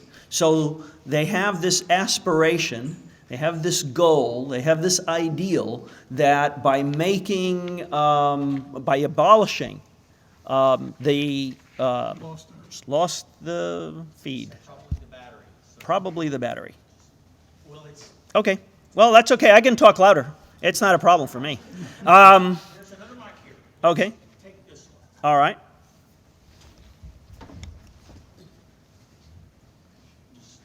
Put it right next to that. Oh, that one's hooked up to that, so we'll just talk this way. So there's an effort on the part of these people to have a clean slate when they're starting out. They have a new constitution, they have a new society, they have an opportunity to have a real democracy in which everyone is supposed to be equal. Now, what that means socially, they can't control. They can't control how people behave out on the street. And so certainly in the course of the 19th century and well into the 20th century and to this very day, there are social inequalities in Mexico based on race, particularly affecting the indigenous population, which still numbers in the millions in Mexico. It's a different place with a different set of expectations. So, are they trying to get rid of racial categories in order to have people not be associated with inferior races? Sure, but they're also getting rid of the superior categories. They're also abolishing white. So it's the greater goal of making a democratic society in which everyone is equal that they're trying to accomplish, even though they don't succeed. We're going to pass the baton Yeah. Well, there's the microphones for the... and get in front of the camera. This is one for Alwyn Barr. Where can more information be found on Hendrik Arnold? Why is his role in San Jacinto not told? Do you know who his mother was?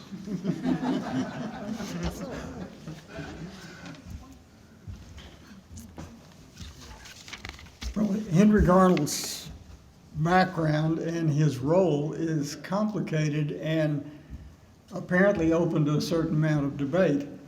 He's mentioned in articles about free African Americans having come to Texas with a family where he's one of the two sons, clearly of a white father, but it's not clear who his mother is. And she may have been a slave, which places him in earlier historians have placed him in the group of free African Americans. And he clearly served in the fighting around San Antonio, and then may well have been with Deaf Smith at San Jacinto, although his role there is unclear as far as I'm aware. He marries more than once, and the family descended from his second marriage disputes the idea that he was African American at all, as I understand it. So that there are real complications in dealing with exactly who he was and what his role was. And I don't claim enough expertise to be able to answer that question clearly. I'm sorry. Was he Deaf Smith's son-in-law? Well, he worked with Deaf Smith very closely, and it appears maybe his first marriage might have made him Deaf Smith's son-in-law. That's And Smith was married to a Mexican woman. true. Might repeat that. Oh, Jim was saying that Deaf Smith was married to a Mexican woman, so obviously there are complications in family backgrounds. Can it be found in a census record?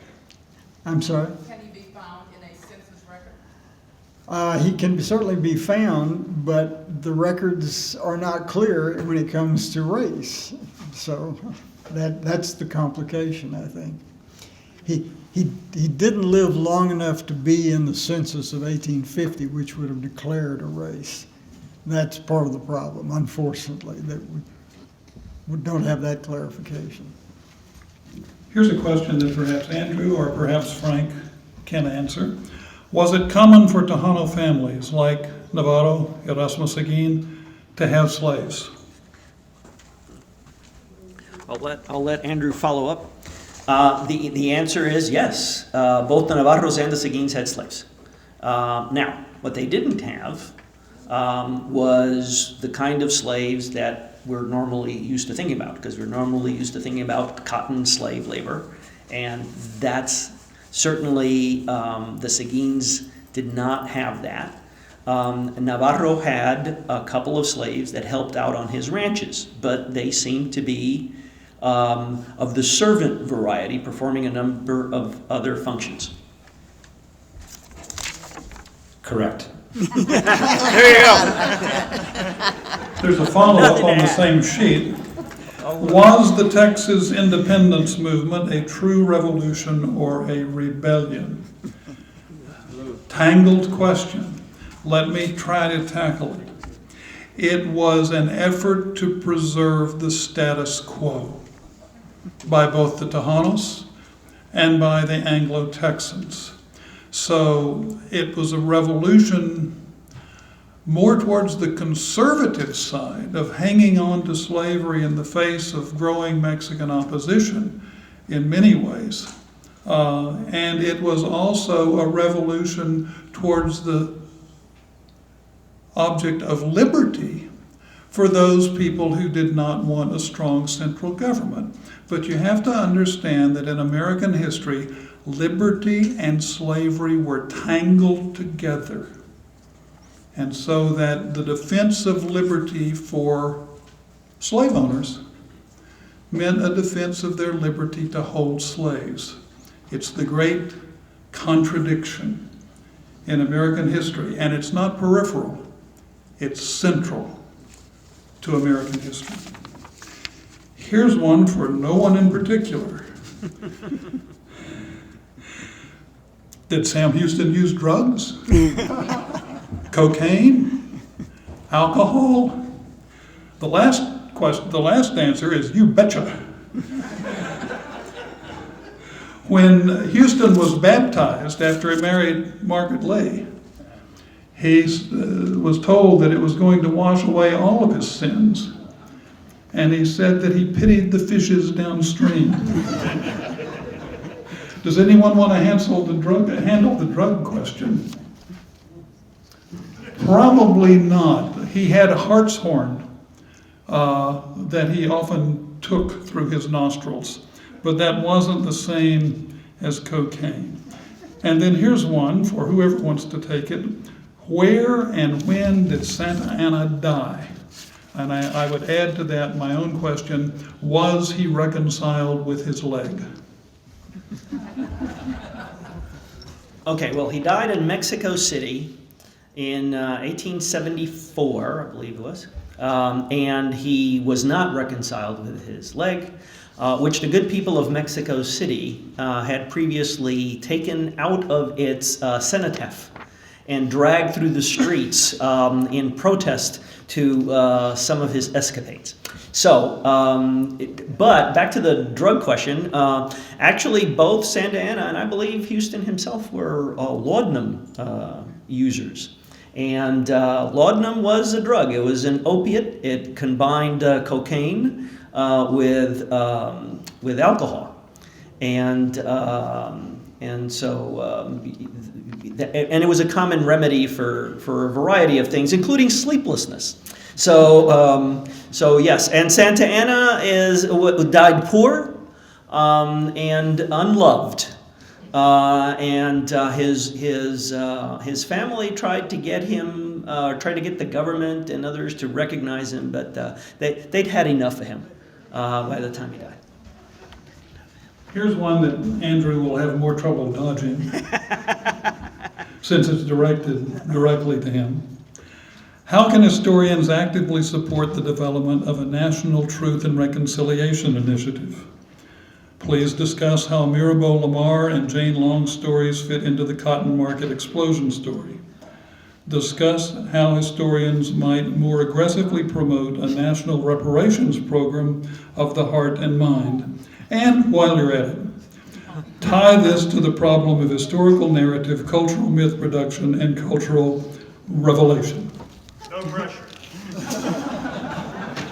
It's a good he won some book awards. Wow, okay. I don't know, I understood all those words. All right, let me see the question. I feel like I'm in comprehensive exams in grad school. And defend your answer. Okay, I'll do my best.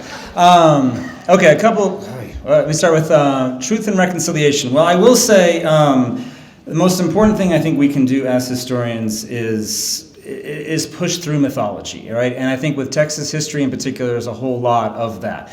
That's part of our challenge. That's part of the joy of doing this work. I think one of the things I've enjoyed most about doing the book, Seeds of Empire, and being able to talk about it is to be able to not only pull back, a lot of mythology that surrounds the Texas Revolution, the Texas Republic, but to put it into conversations with things that happened in United States histories and in Mexican history and the Atlantic world, and talk about what happened here at San Jacinto and everything around it as a part of a broader story of the development of the continent. And putting those things into context and conversations, because I know in 4th and 7th grade we teach Texas history, and there's a lot of Texas nationalism and mythology that goes into that. My children are in the public school systems right now, and that's all wonderful, and there's nothing wrong with any of that stuff, but how we tell these stories matter. And the one thing I always tell my students when I teach Texas History Survey, the first thing I tell them is that I wasn't born in Texas, because that is a deal breaker for some people, right? I was born in Tennessee. And when I was a little kid, we moved to Houston here, and I grew up in Alief. And I recognized growing up here in Alief that if I wasn't born in Texas, that was a big thing to some of my friends. And when I got to 4th grade Texas history, we're talking about all this stuff, and I learned about Davy Crockett and the Alamo, and those guys were from Tennessee. And I thought, that's awesome, I am too. We have something here, right? So it was a part of feeling part of the state and being connected with those different ways. And I thought that was really great. So I was a big fan of the Alamo, plus they're shooting each other. So, I'm 8, that's great. So I tell them that story. A lot of my students are nodding, going, yeah, that's great, yeah. And then I tell them let me tell you about my father-in-law. all right, who is a fourth-generation Texan. His name is Joseph Castillo. He grew up in Houston in the 1950s and 1960s in a very segregated city in a very different set of experiences. And he was a LULAC kid, so he was the only brown face in a sea of white at his elementary school. And when he took fourth grade Texas history, they were talking about the Alamo, and they were talking about Texas, and I'm going to point at you, I apologize. But his teacher in the middle of all this just stops talking about the Alamo and points at my father and says, "Your people killed Davy Crockett." And my students do just that. They go, "Oh my God, it's terrible." And what I explain is like, how we tell these stories matter, right? How we understand these stories matter. And understanding that my children, his grandchildren, are the inheritors of both sides of that. Right? And so how we frame these things matter. And so in terms of truth, reconciliation, I think being honest about things, being open about things, being willing to punch through mythology, but also reaching beyond what we do in academia and supporting efforts like the African American History Museum, National Museum that's being put in this on the National Mall, trying to be involved in those sorts of things and being unafraid to say things that we can document and understand really did happen, even in the face of circumstances where that's not always going to be applauded. So I probably dodged half the questions that were in there, but that's my best for that. Does anyone else want to tackle the question of truth and reconciliation? I will. That's what we're doing here today. That's why he's here. That's what we're doing. Look at us as a group. Compare it to what would have existed here in Houston 50, 100 years ago in terms of how much truth versus myth we're telling, and in terms of how much reconciliation is going on right now. It ain't easy, but it's necessary. Here's the next question and the last one. How does the American view of race interact with Spanish and later Mexican views of race? Is it just economics, legal, or cultural reasons? How do you go from a somewhat multiracial society to Jim Crow in about 100 years? There are some suppositions built into that question that someone may want to handle. Let Lee take a shot. Not She's got dodging it. that bullet, no. All right, well, what the heck? Okay, so what's the first part again? Because this is another multi-part. Yes. How does the American view of race interact with Spanish and later Mexican views of race? Well, again, as I said earlier with another question, it's different because in the United States what developed fairly early on was the one-drop rule. You could be free. A number of the southern states allowed for free blacks to live in them. But if you had any quantum of African blood that could be detected, you were black. But in Hispanic societies, and so we're crossing bridges between the Spanish period and Mexican period, being black was actually two things. You could be, like I said in my talk, a bozal, which meant that you were from Africa itself, or you could be a black Creole. You could be born in America. You could be then a range of other things that were not either of those, but also not white. So the gradations were distinctions that didn't make you black or white. So that, I think, is the major difference, that in Hispanic society, the gradations or the rainbow was recognized as a rainbow. It wasn't a two-color test pattern with just black and white on it. Then the next one, is it just economic, legal, or cultural reasons? And it's all of those.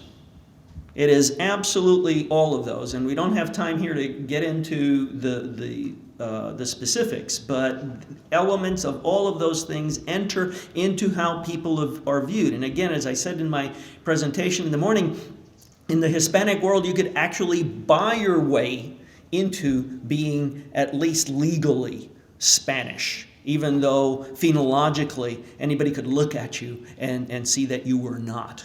And that took money. So that meant that there was the ability to acquire that much money, which meant that your economic role and your social role were actually two different things. So again, a degree of complication. And then the last one, how do we go from a somewhat more racial society to Jim Crow, multiracial society, sorry, to Jim Crow? And I'm going to turn that part over to somebody else. Let me ask any of the speakers who haven't spoken just now, who haven't answered the question just now, if they would like to add anything to what we've talked about today. Rolanda. Yes. I want to add something around the truth-telling, because this is a part of what I'm looking at now as I'm working on my doctorates. But one of the things is, even as we look at this conference, why I'm very happy to be here and talking about it from an African-American perspective, I think that when you have historical societies or what have you that are talking about maybe Texas history or what have you, that when you have to break the conferences down and have 1 year that's Hispanic and 1 year that's Native American and another year that's African American, that we have failed. Because to me, that any time you tell a story dealing with American history, there is automatically multiple perspectives that should be included in those storytelling.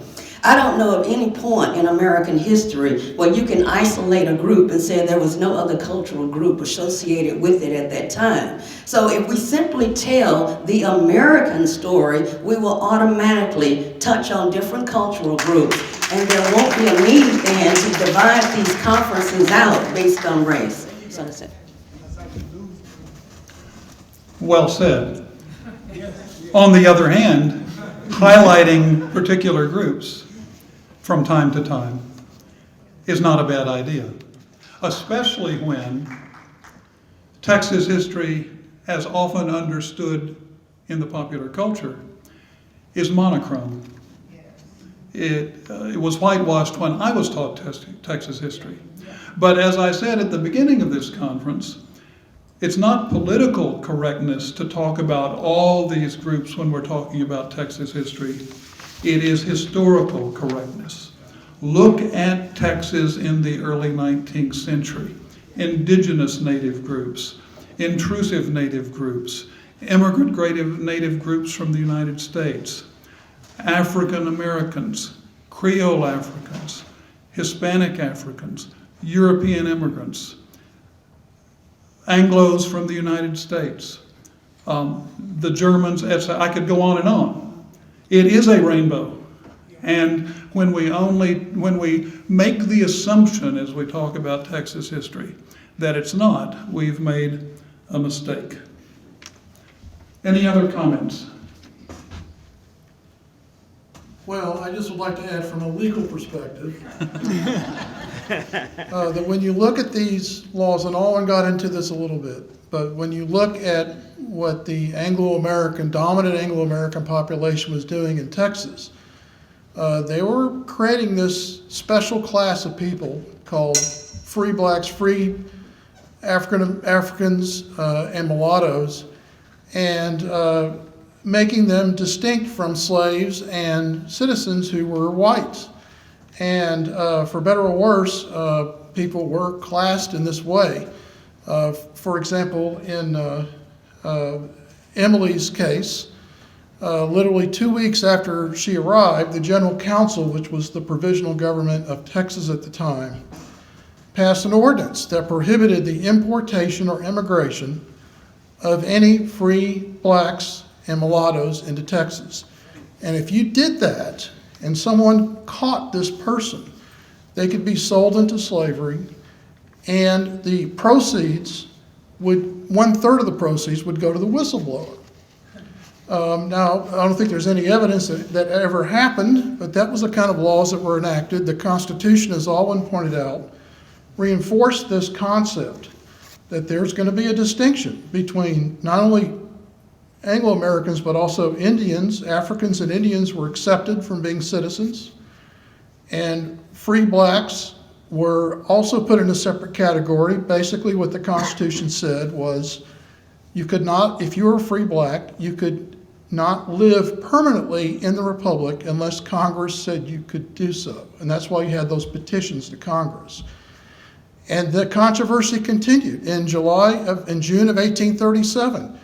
Again, literally just a few weeks before Emily D. West was asking to go back to the United States. A law was passed interpreting this constitutional provision. And that law basically said if you were a free African, you could not stay in the Republic of Texas unless you had permission from Congress, if you came into Texas after the Declaration of Independence. So for someone like Emily D. West, she was legal, and she could stay. George Cooper was legal, the other free black. But if you came in after that time, there was a problem. So for better or worse, these laws classified people according to their social construct, which is what they perceived to be free black, free people of color, or something else. And I think for better or worse, we have to recognize that was what was going on. I spoke to a person from Australia once about Texas history. He said, I never could figure this out. He said that he felt like this Texas Revolution was probably the only time in modern world history where slavery was legal and you had a revolution where you made slavery was illegal and you had a revolution that legalized it. Usually it's the other way around.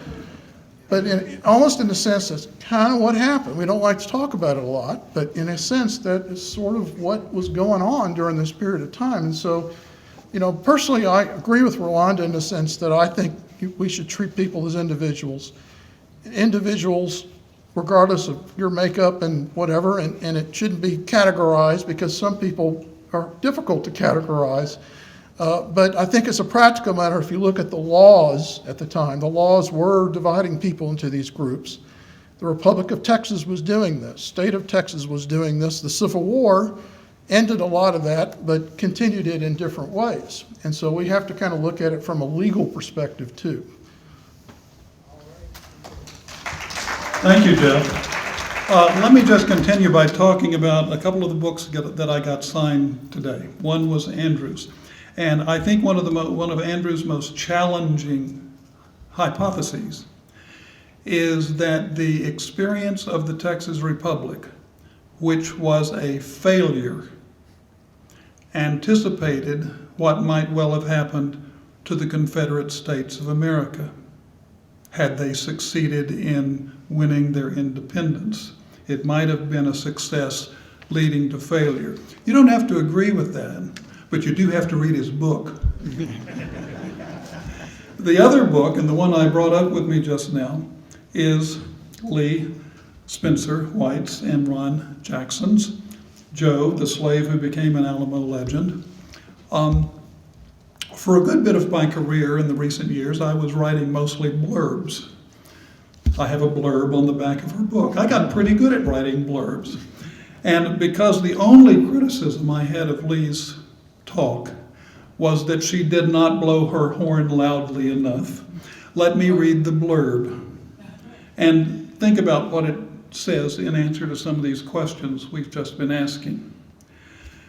The stunning discovery that Joe, the slave of Alamo commander William Barrett Travis, was the brother of the abolitionist William Wells Brown, has opened an entirely new chapter in the history of Texas. Now their two stories are blended into a fascinating narrative that puts the experienced lives of slaves squarely within the story of the Alamo and the Texas Revolution. A beautiful blurb, thank you. For me and my co-author, the journey has been humbling, enlightening. We too looked at all the free slaves, checked their stories. So many of these stories end in sadness. And you look at Joe, who actually picks up a rifle. He's a bona fide Alamo defender. And then he goes back into the estate. You're stunned. When you really put that together, you think, and this is the symbol of liberty. So there are some stories that have broken our heart, and there are stories that made us swell with pride, and I feel like that's history. There's no one way or the other. It's many shades. Thank Mike, do you. you want to close it? Yeah, you want to close it up? I want to close it out by thanking everybody for attending today. I want to ask everybody to fill out the survey, and please leave it at the back table on the way out, but don't leave just yet. If you have bought a copy of the books by any of the people up here, or if you want to buy Andrew's book, please do so, and we're going to hang around for a while and sign copies, and we'll be happy to converse with you at that time. So thank you very much, and have a good afternoon.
Thank you.